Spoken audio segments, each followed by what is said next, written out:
a chilly afternoon here in the kitchen garden. The frost is still lingering, and though I'd rather wait for warmer weather, I'm afraid I have to do some tree planting today.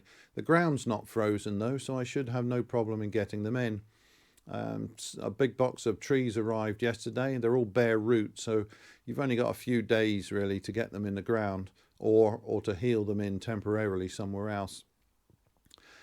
I am going to be planting today 5 sweet cherries in the fruit cage. Now, ordinarily, I wouldn't have space to plant more than probably 1 sweet cherry in the fruit cage. I simply don't have the room. So what I'm going to try and do is train them in an interesting restricted form. It's referred to as UFOs, nothing to do with little green men, but upright fruiting offshoots. And I'll talk a little bit more about those in a moment. When amateur gardeners such as myself think about planting fruit trees, we usually consider just a small selection of different forms. So if you're planting in the open ground, in a small orchard, or perhaps amongst an ornamental planting, and you're putting, say, an apple tree or a plum tree in, you'll probably think of a bush or a half standard, probably not a full standard now because they're more difficult to manage.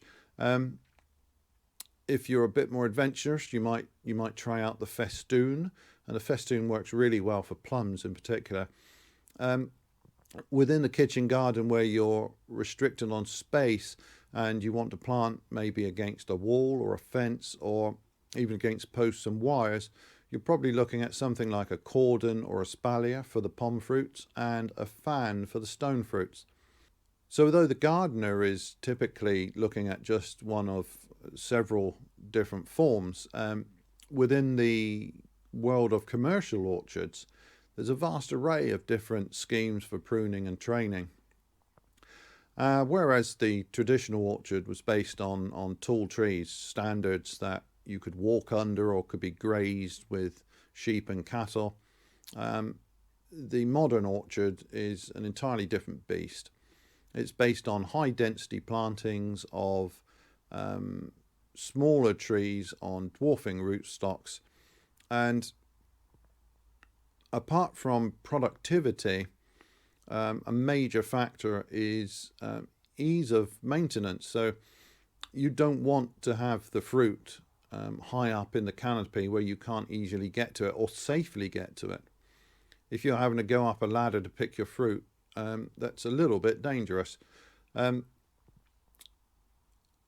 Also, it's much better if you can have a simple pruning regime, and one that can be completed quite quickly. If you've got a lot of trees to work through, you don't want to spend hours on each tree pruning and developing them. So in the fruit cage, which I showed on the recent tour, it's actually based on our old polytunnel frame. There's not a huge amount of space in there for growing a cherry tree. Now, cherry trees are pretty vigorous and they have a very strongly upright growth habit. That doesn't lend itself well under normal circumstances to restricted conditions. And I could fan train a cherry tree and try to keep it, say, within 6 or 7 foot in height, and I'm going to try and train some cherries around the outer fence, but they're going to be sour cherries and they're much more dwarfing than the sweet cherry, much more easy to manage. Constraining the sweet cherries is a little bit difficult. Until relatively recently, there weren't any properly dwarfing rootstocks for cherries. Colt is still the most common, and on reasonable soil that is quite a vigorous plant. So I'm going to try something a little bit different for me. I'm going to try developing these as UFOs. I think it's a relatively modern method for commercial cherry orchards. I've read quite a lot and also watched quite a lot of videos about UFOs. and where they're trialing them and testing them out and trying to see how competitive they are with other methods. Within the range of pruning and training regimes, although there are a great many different approaches, they're all based on just a few underlying principles, and those are derived from the growth and the fruiting habits of the trees in question. So how it develops fruiting wood, and where it fruits and when it fruits. So for the cherry, they tend to fruit on the base of new wood and on short-lived spurs on the old wood.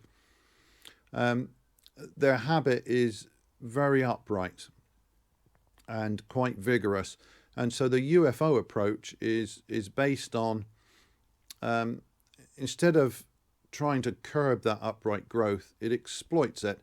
So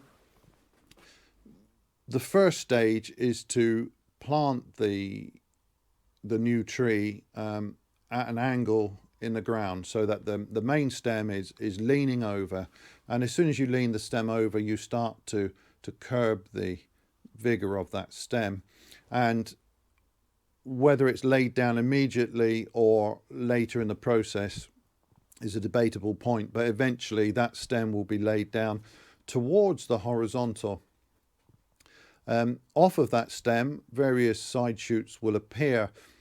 All of those that are pointing in any direction other than upright are cut right out. And then along the length of that stem, the idea is to get fairly uniformly spaced vertical shoots. Now, what's happening there is, instead of allowing one or two vertical shoots to develop as leaders and consequently take all of the sap and the energy of the tree and convert that into vigorous upright growth, this upright growth is being spread along the length of the main stem and distributed across a number of upright shoots. And the idea is to produce effectively a fruiting wall of cherries. Now, in the proper setting, that fruiting wall might be 8 foot, 10 foot tall, or maybe even more. Here I've not got that much height. I've probably got about 6 feet in height.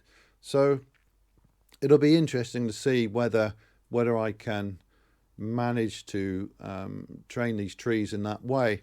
It's a complete experiment, and if it doesn't work, I will have wasted 5 nice trees. So that will be a pity. But we'll see in the next few years whether it's feasible for this situation. It's something interesting that I read about and wanted to give it a try.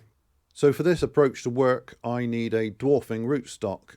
Colt would be far too vigorous. So I've got 5 old varieties of cherry on Gisela 5. It's a reasonably dwarfing, precocious rootstock. There are more dwarfing stocks, but they're not readily available. Gisela 3 is especially dwarfing. But I'm hopeful that this one will be just about right for my ground and the situation I've got here. We have been improving the soil in the fruit cage, but it started out in a pretty bad shape. So I don't think it's perfect soil for planting, and that will certainly result in somewhat reduced growth anyway. You have to, when you're picking out a rootstock, it's not just a case of looking at the potential height or spread of a given tree on that rootstock. You have to consider the soil conditions that you're planting in, and the sort of heights that you can obtain. If you look at specifications of the rootstocks, they assume that you're planting in ideal soil. This won't be too bad, but it's not going to be perfect for them. So I think overall we might manage to just about hit the right amount of vigor. Now, these plants are bare root specimens, so they're dug from the field, sometime during the dormant period. So anywhere from the very end of autumn through to the very beginning of spring. Obviously, they're only dug when the ground is workable. And unfortunately, it is a bit cold right now, and I'd have been much happier if these had stayed in the ground for a few more weeks until it was a bit warmer. But they've arrived, and I'm going to unpack them in a minute and take a look at what we've got. It really is advantageous if you get bare root plants. They do establish better than pot-grown specimens. And also, if you go to a specialist fruit nursery, then you're going to have access to a much wider range of varieties and a much wider range of rootstocks. So I don't know anywhere I could just, like a garden centre anywhere, where you could go and get varieties like these and on these rootstocks. These trees have come from Keeper's Nursery. I've used them a number of times before, and the range of trees they offer is very good, and they also offer a grafting service if there's something particular that you need. There are other fruit nurseries such as RV Roger that I use as well. I've got some plants coming from them later on, and similarly they offer a wide variety of bare root fruit trees and on quite a wide range of rootstocks. So that's what I'm doing today. I'm going to attempt to plant up those trees ready for UFO training. Now I've got more than just the 5 cherry trees in here. I've got a few other trees that I'm not going to be planting today, and I will heal them in later. So I'm just going to pick out the ones I'm interested in right now.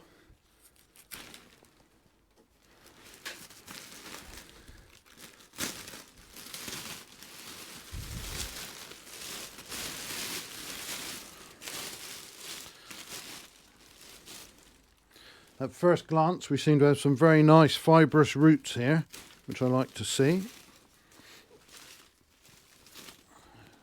Okay, so let's tease these apart carefully. What have I got there? Okay, so this one is amber. That's one of the so-called white cherries. Actually, that's going to do quite nicely, I think.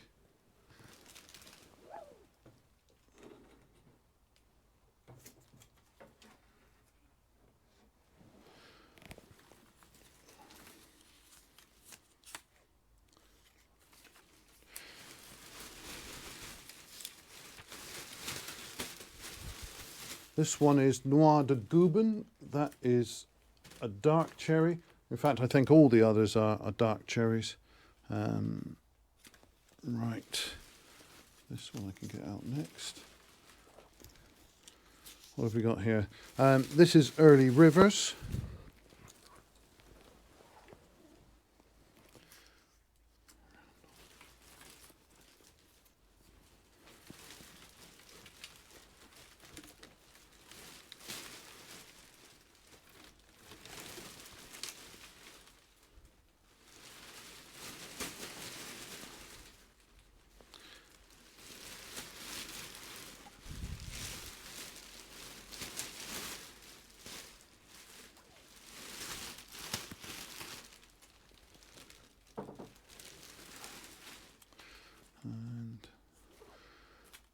That's a sour cherry, that's a plum. Right, this is, how many have I got out already? 4. So this is the final one. This is Waterloo.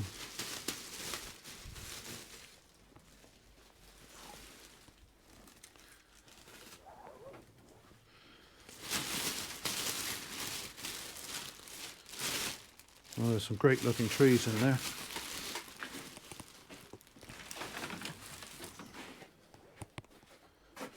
So I've got 4 of the red or black cherries and 1 of the white cherries. So the white cherries, really, they're sort of golden yellow colour with a red flushing. On first glance, they look quite reasonable. They've got some good roots on them.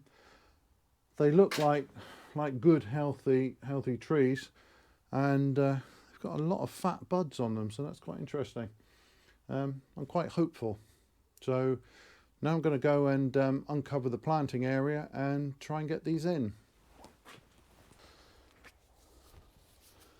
So I've got a little piece of paper here with some important information on. I've got those 5 varieties listed in order.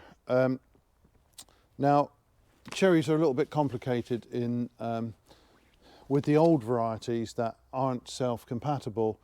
It's a little bit difficult to find a good combination of varieties that will pollinate each other. With fruit like apples, for example, you don't normally have to worry about incompatibility. All you need to look for is varieties that are in flower at the same or roughly the same time. There are some incompatibilities amongst the pears, but within the cherries there's widespread incompatibility, and so cherry trees are grouped not only into pollination groups but also incompatibility groups.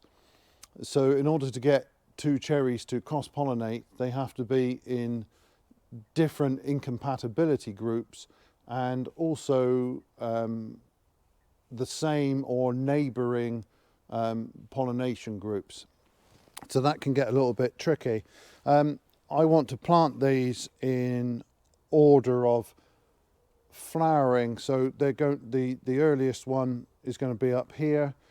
This is possibly the warmest end of the fruit cage. It probably doesn't make much difference, but I've got the walls up this end. Might have a tiny effect on the microclimate in this spot, so I'm going to put the earliest ones here and the latest one at the far end. So this first one is early rivers. Now, when planting these, you have to look for the position of the graft. So down here I've got the Gisela 5 rootstock, and here I've got the early rivers fruiting wood, and this here, I don't know if you can see that on the video, this is the graft that's been made to join the scion to the rootstock. Now when planting these at an angle, it's just like with cordons, you want this graft to be on the top, not underneath. That way it's a little bit stronger. I have some potential issues with this because I need to plant this at an angle, so I also need to be able to get this root down into the ground. Now this one's not too bad. I can plant it in this sort of position, and that root can get down into the ground. This can lie quite low. I'll be able to bend that wood quite close to the horizontal. If I find there's one in the pack like that, I'm going to be in a lot of trouble because I can't cut that much of the root off. So I'll have to make a judgment on that if I find one that's where the distribution of roots is rather incompatible with the correct positioning of the graft. This one's going to be okay. I've got some secateurs here in case I need to just snip off a little bit of that root, but I'm going to try and get that in the ground at an angle like that. I mean, this stem is at a wonky angle, and that probably works a bit in my favour. So I'm going to try and get the roots in the ground at this sort of angle, and then work to bend this main stem down. The other thing to bear in mind when planting, and this is true for any tree, is to look for the old soil mark. So I don't know if you can see it on the camera, but there's a clear difference between this darker wood here and the lighter. So this is where it's been underground, and you really want to plant that at the same depth when you plant them out. So I'm going to get that in the ground.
It's going to come a bit further down.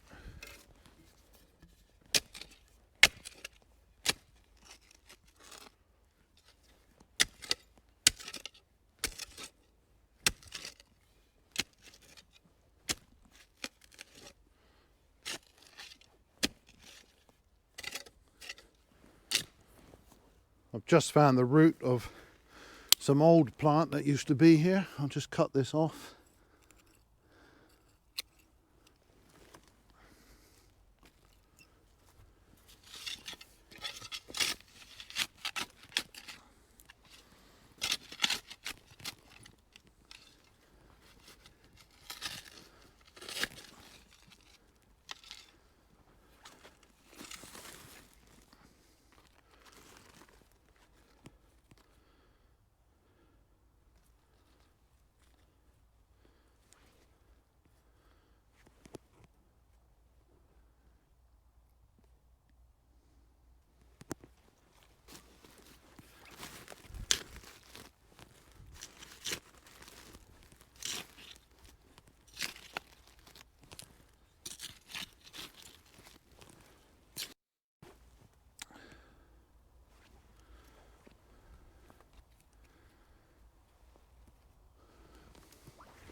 So I'm going to be training these cherry trees using this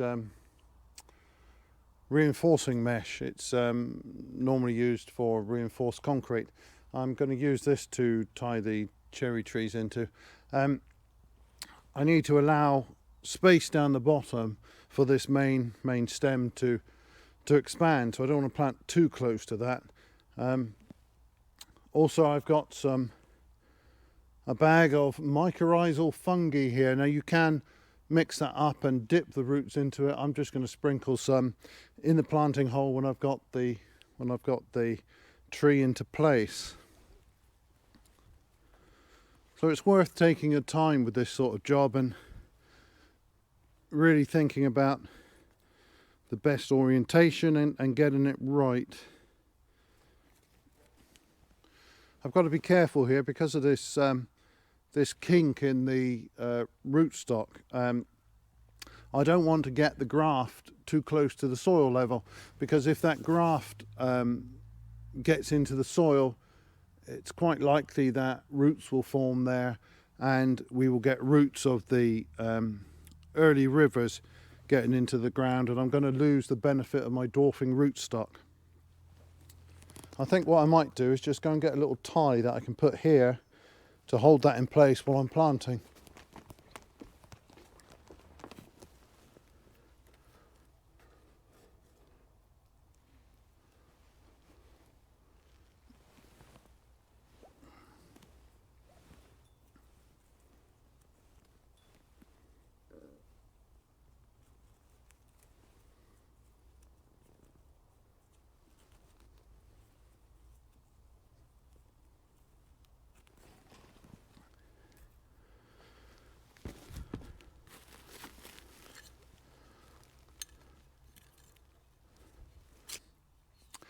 These cherry trees are going to be sharing the soil in the border with some currant bushes.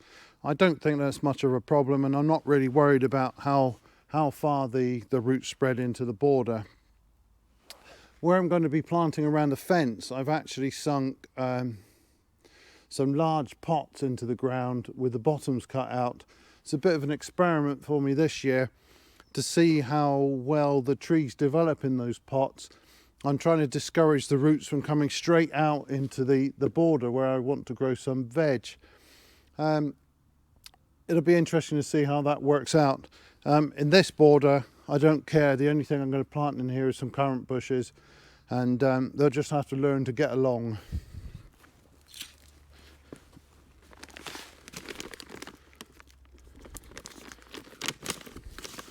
I'm just going to add some of that mycorrhizal fungi. A large proportion of plants, I can't remember, it must be something like 80% or so, have this symbiotic relationship with fungi in the soil, and they effectively work like a second root system. So they colonize the plant roots, and from the plant they get carbohydrates. The fungi, of course, can't photosynthesize, so they extract carbohydrates from the plant, and in return supply water and nutrients, and effectively the plant ends up with a really large root system thanks to these fungi. Now, I'm sure it will be fine if you don't add them specifically. These fungi exist in the natural world, so but it's often recommended to add some when you're planting, just to give them that bit of help.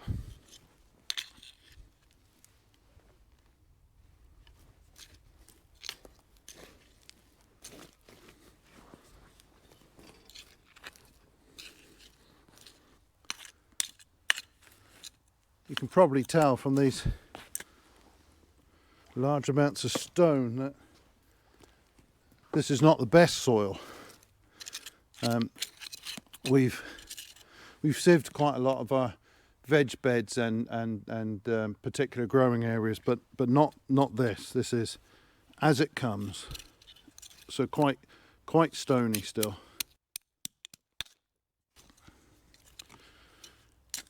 Now, I don't like to go stomping around unduly around the plants. What I prefer to do is get a lot of water on that and really puddle them in and let the water wash the soil down around the roots. So that's what I'm going to do now.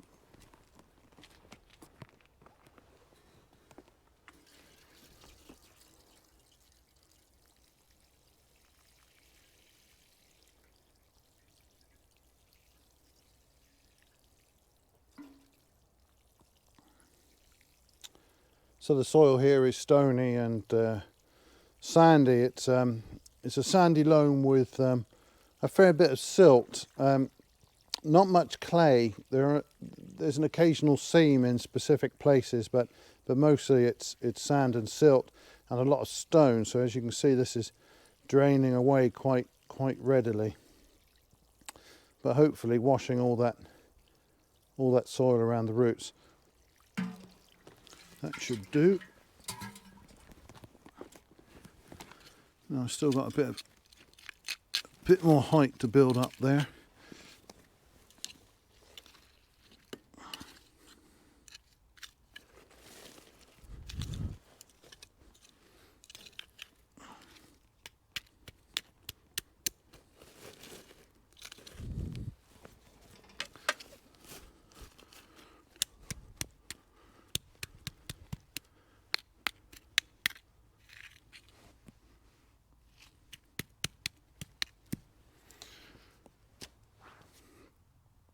Now, just looking along the top of this stem, I can see there are lots of potential shoots that could form my vertical stems. I will have to think carefully about how I'm going to organize this. Obviously, I'll need to tie in here and get that stem lower down at some point. I need to be careful not to lower it too much, so that I get the balance wrong. I will probably lower it in stages so that I get some extension growth, some reasonable extension growth here before I drop it down completely. One down, 4 more to go.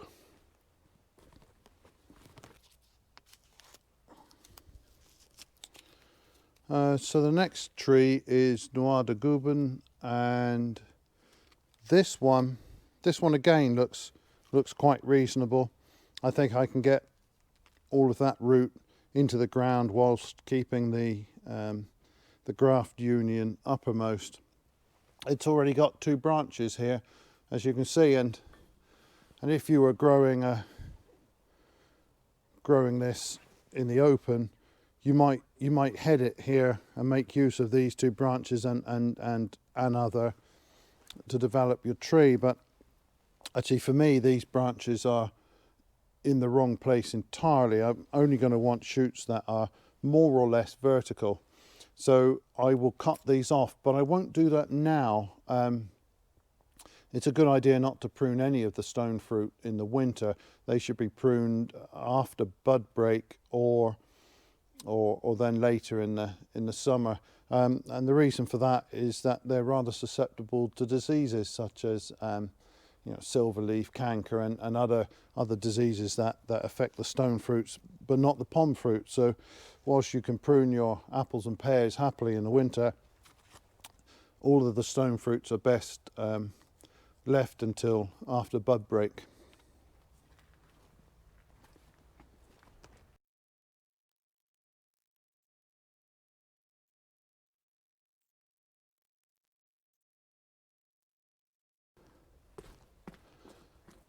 So the third tree is Waterloo, and this one is, well, I've been very lucky yet again. I can get all of that root in the ground with the graft union uppermost. No problem at all. Yeah. And lots of nice buds that, with a bit of luck, might give me some useful shoots.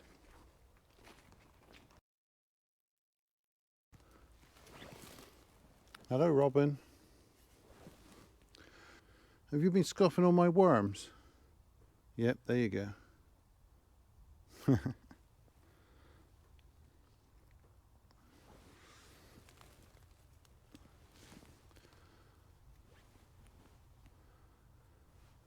That's a bit of a meal for you, that one. Yep. Oh no, there you go.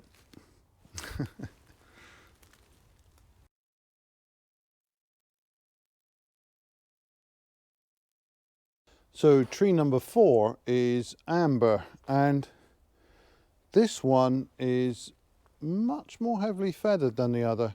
I don't know if that's a characteristic of the tree or maybe it was growing particularly well. It looks very good anyway, but most of those feathers are probably not what I want at all.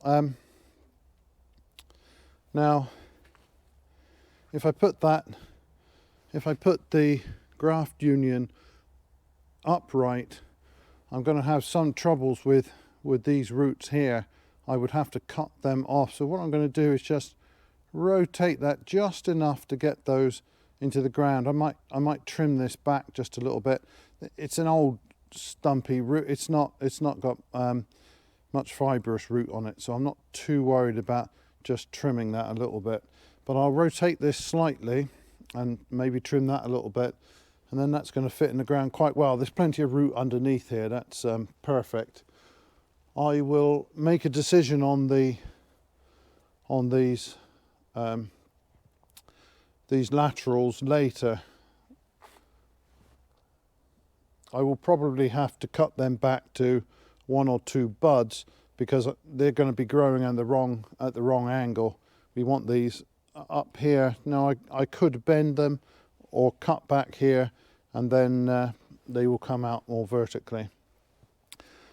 But that's a decision for another day.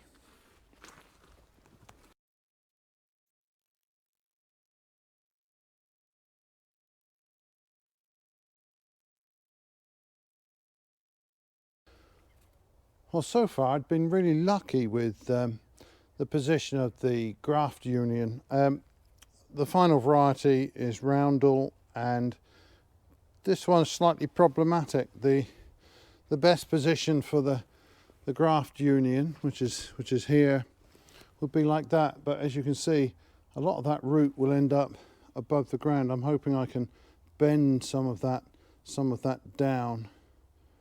I might get away with it actually. The soil mark's quite high on this, so if I don't plant it too shallow, I might just be able to get away with bending those roots over. Again, it's got some great looking buds on it.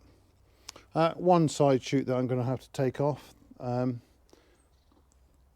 There's no way that that's going to end up upright, so I will take that off.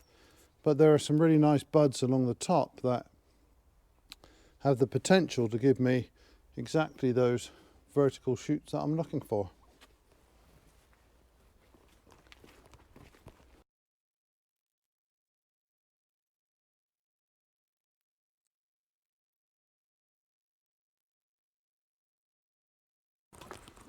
I will probably cut some notches in that membrane later to fit nicely around the stems of the cherries. I'm almost certainly going to leave the membrane in place because along here I'm going to plant some currant bushes. I think I've got 5 bushes. I've got one already here, and that's a red currant. I've got 2 more red currants, a black currant and a white currant coming.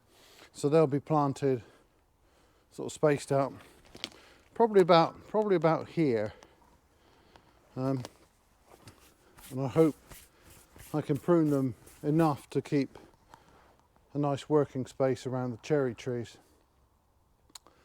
So that's about it for now.